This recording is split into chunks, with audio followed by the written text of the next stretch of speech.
Hello दोस्तों, intermediate भौतिकी में हम पहला पाठ आपको बता रहे हैं। वैद्युत आवेश और कूलाम का नियम है। इससे पहले मैंने आपको बताया था कि आवेश क्या होता है और आवेश से संबंधित कुछ मोटे मोटे प्रॉपर्टीज बताए थे। और पूरी यूनिट में मुझे आवेश ही पढ़ना है, तो यहाँ सारे के सारे गुण बताना ठीक नहीं रहेगा। और आज हम स्टार्ट कर रहे हैं कि वैद्युत क्या होता है। वैद्युत, चलिए देखते हैं वैद्युत।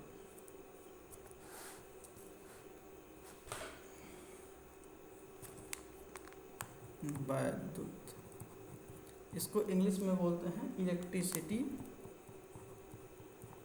इलेक्ट्रिसिटी, अगर आप हमारा शुरू से लेक्चर देखे होंगे तो ये आपको थोड़ा समझ में ज़्यादा आएगा। अब वैद्युत या इलेक्ट्रिसिटी क्या है, इसके पहले हम आपको बता चुके हैं आवेश। आवेश को हम वैद्युत के नाम से भी जानते हैं। और यहाँ हम पढ़ेंगे आवेश से संबंधित जो घटनाएं होती हैं, इन्हीं बातों को हम डील करेंगे।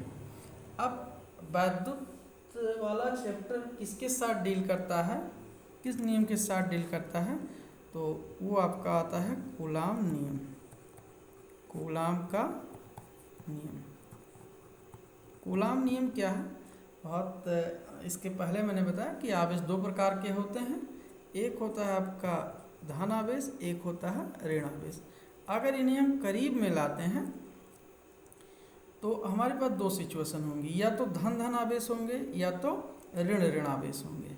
यहाँ समझिए, हमारे पास दो सिचुएशन, या तो धन धन आवेश होंगे या तो दोनों ऋण ऋण होंगे, या तो एक धन होगा एक ऋण होगा, या यहाँ पहले ऋण आ जाए और बाद में धन, और यहाँ इनके बीच में कुछ निकटतम दूरी भी होगी।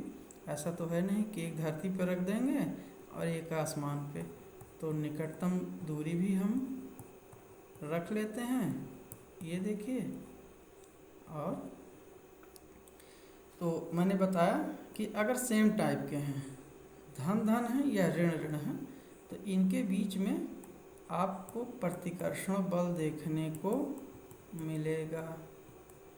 और अगर दोनों विपरीत प्रकृति के हैं, मीन्स एक धन है दूसरा ऋण, या पहला ऋण है दूसरा धन, तो इनके मध्य आपको आकर्षण बल देखने को मिलेगा। अब प्रश्न ये उठता है, इस बल का मान कितना होता है? तो इस बल का मान होता है कूलाम के नियम से। तो इस बल के संबंध में जो वैल्यू दिया वो किसने दिया? कूलाम साहब ने। इसलिए हम कहते हैं कूलाम का नियम। हाँ, एक बात है कि यहाँ पर धन धन और धन ऋण से अगर न्यूमेरिकल वैल्यू सेम है तो सिर्फ आकर्षण और प्रतिकर्षण पर ही प्रभाव पड़ेगा। खैर, चलिए देखते हैं कूलाम का नियम क्या कहता है। यहाँ हम लिख देते हैं, यदि दो बिंदु आवेश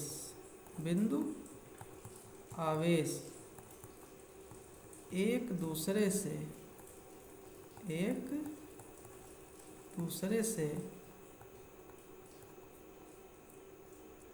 अल्प दूरी, यानी कुछ दूरी, यहाँ अल्प का मतलब है मीटर, 2 मीटर, 4, बहुत अनंत वाली बात नहीं है। तो एक दो बिंदु आवेश एक दूसरे से अल्प दूरी या कुछ दूरी पर रखे हैं। अल्प काट दीजिए, नहीं तो आप लोग बहुत परेशान होंगे। ये दो बिंदु आवेश एक दूसरे से कुछ दूरी पर रखे हैं, तो उनके मध्य एक बल लगता है, जिसका मान दोनों आवेशों के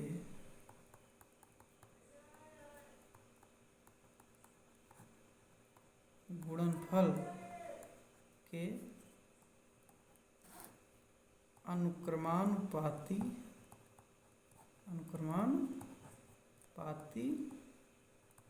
तथा दूरी के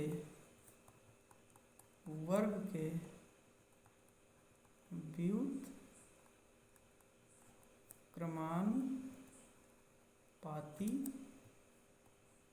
होता है।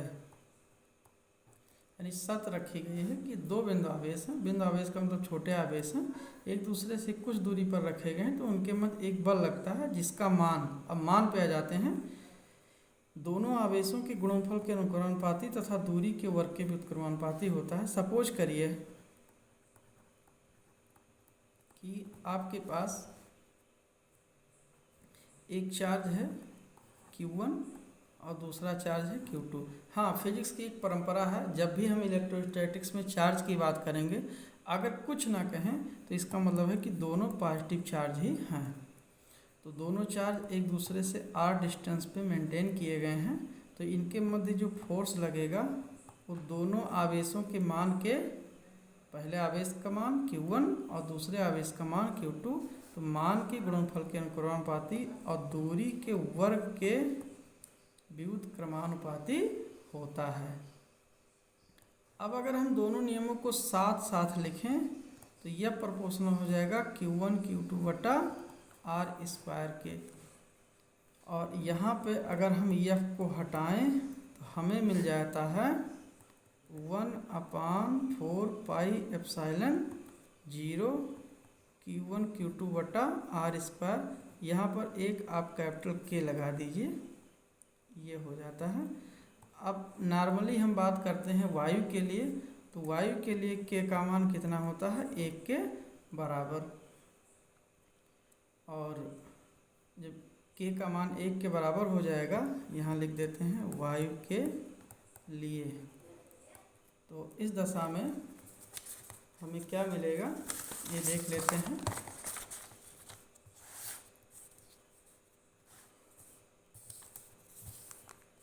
हमें मिल जाएगा